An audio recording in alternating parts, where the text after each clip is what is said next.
Apa ada orang yang baru usianya 50 tahunan tetapi sudah sering sakit-sakitan? Menurut saya jawabannya bukan karena faktor usia. Jawabannya ternyata tergantung pada kebiasaan-kebiasaan kecil yang kita lakukan setiap harinya.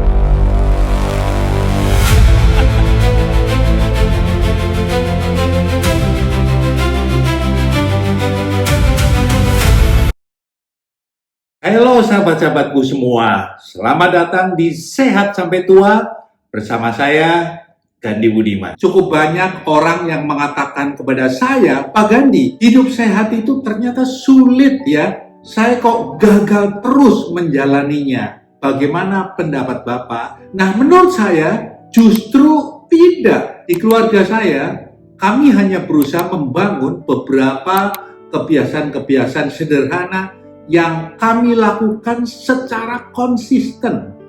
Kuncinya konsisten. Nah, hari ini saya ingin berbagi 5 kebiasaan sederhana yang telah dan sampai hari ini masih saya lakukan di usia saya yang hampir 67 tahun. Ingat ya, kebiasaan-kebiasaan sederhana. Kebiasaan yang pertama adalah tetap bergerak. Saya tidak ingin tubuh saya ini berhenti bergerak hanya karena usia bertambah. Nah, saya sendiri masih amat sangat aktif mengajar untuk berbagai topik di berbagai macam workshop. Dan dalam hal mengajar tentu amat sangat memerlukan stamina tinggi. Karena saya harus berdiri 7-8 jam dalam sehari menguasai audiens di dalam kelas. Nah, saya berolahraga hampir setiap hari, baik melakukan weightlifting atau angkat beban, dan juga bermain pickleball, suatu permainan yang relatif agak baru di Indonesia, ya mirip-mirip dengan tenis lapangan. Atau juga berjalan pagi hari atau berlari sesuai kondisi dan sesuai cuacanya. Nah, saya sering katakan bahwa tujuan saya bukan menjadi atlet atau agar otot nampak besar dan nampak keren. Tujuan saya adalah agar tetap sehat dan bugar, tetap kuat dan mampu mandiri dengan bertambahnya usia. Mandiri dalam pengertian tidak memerlukan bantuan orang lain pada saat kita melakukan segala kegiatan sehari-harinya. Hal kedua adalah memilih makanan yang masuk mulut dengan kesadaran. Kuncinya dengan kesadaran. Saya tidak makan sembarangan atau sembarang apa dimakan. Saya berusaha, sekali lagi berusaha, dalam hal ini tidak menjadi beban. Untuk memilih makanan hanya yang memberi manfaat bagi tubuh kita. Dalam hal ini bukan berarti saya tidak pernah menikmati makanan-makanan yang favorit. Ya, sekali-kali tentu menikmatinya juga. Tetapi saya sangat sadar bahwa apa saja yang saya makan hari ini tentu akan membawa pengaruh pada kesehatan saya pada masa yang akan datang. Kesehatan dan kebugaran yang saya raih hari ini adalah merupakan kumpulan hal-hal sederhana yang kecil secara konsisten yang saya lakukan pada masa yang lampau. Saya pernah mengalami sakit asam urat akut. Rasanya begitu sakit sampai saya benar-benar tidak bisa berjalan karena jempol kaki gantian kalau nggak kanan ya kiri itu bengkak. Dan di dalam hidup saya pernah mengalaminya 3 kali. Saya juga pernah mengalami GERD atau sakit lambung yang cukup berat. Pengalaman itu mengubah cara saya memandang terhadap makanan. Dan setelah saya mengubahnya, maka hari ini saya sangat sehat dan bugar. Oleh karena itu, saya memiliki beban untuk membagikannya kepada Anda semua. Agar saya sehat dan Anda semuanya juga sehat. Ingatlah, sehat itu nggak mahal. Yang mahal pada saat sakit. Kebiasaan yang ketiga adalah tetap belajar. Nah, saya sangat percaya bahwa ilmu pengetahuan itu terus berkembang. Karena itu, kami sekeluarga tidak pernah berhenti belajar. Istri saya seorang dokter gigi.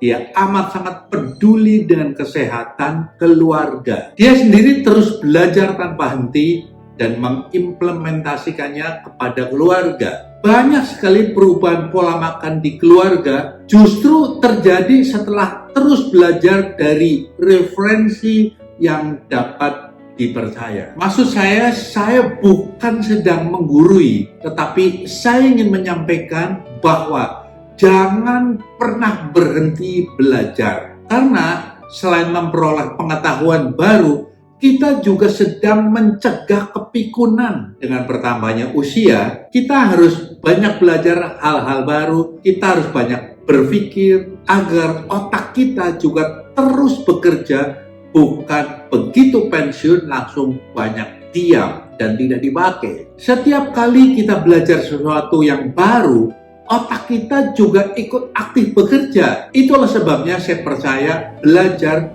bukan hanya menambah pengetahuan, tetapi juga membantu menjaga otak tetap aktif seiring bertambahnya usia.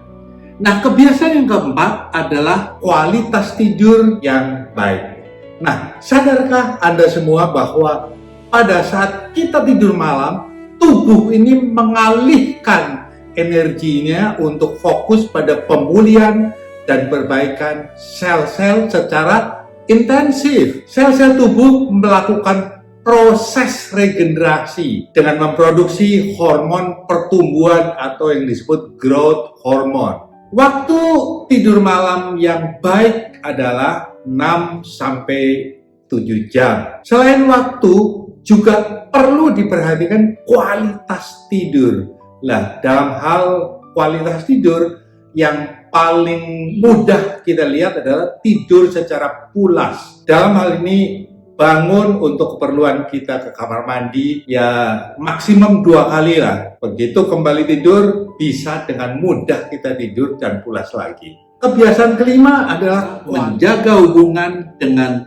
Tuhan dan keluarga. Setiap pagi saya memulai hari dengan saat teduh dan berdoa. Bagi saya, kesehatan bukan hanya tubuh, tetapi pikiran dan hati yang tenang juga sangat penting. Bagi saya pribadi, semakin bertambah usia, semakin penting menyediakan waktu untuk berdoa dan bergaul dengan Tuhan. Dan saya menggunakan waktu pagi saya sebelum melakukan berbagai macam aktivitas lain untuk hari itu. Dan dari semua 5 kebiasaan itu, berapa kebiasaan yang Anda semuanya sudah terbiasa atau sudah menjadi kebiasaan rutin, dan yang mana yang masih mengalami banyak masalah di dalam kita mengatasi kebiasaan-kebiasaan tersebut.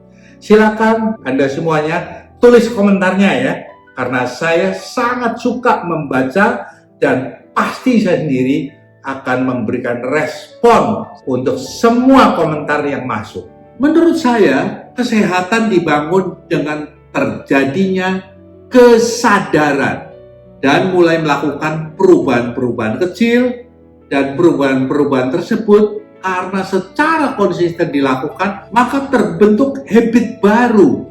Kebiasaan-kebiasaan kecil yang dilakukan secara konsisten setiap hari tentu akan memberi hasil berbeda dengan usaha besar yang hanya dilakukan sesekali saja. Nah, sahabat-sahabatku semua, jika pada hari ini Anda hanya mengingat satu kalimat saja dari video ini, maka ingatlah kalimat ini. Janganlah menunggu hidup berubah, barulah membangun kebiasaan baik. Bangunlah kebiasaan baik hari ini, maka pelan-pelan hidup Anda juga akan berubah. Pesan saya, mulailah dari satu kebiasaan kecil saja. Lakukan secara konsisten, karena kebiasaan kecil hari ini bisa menjadi investasi kesehatan yang sangat besar di masa depan Anda. Nah, bagi Anda yang baru pertama kali melihat channel ini, jangan ragu-ragu Anda langsung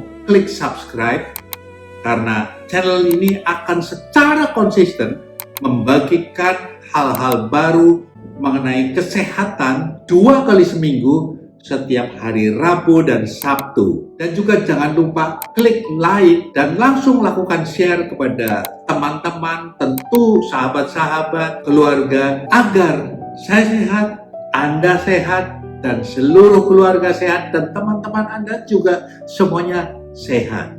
Saya Gandhi Budiman, seorang trainer, certified leadership coach yang amat sangat peduli dengan kesehatan dan biasa mengajar di pre-retirement preparation atau persiapan masa pensiun bagi karyawan-karyawan. Salam saya, tetap sehat sampai tua, dan sampai jumpa pada video berikutnya.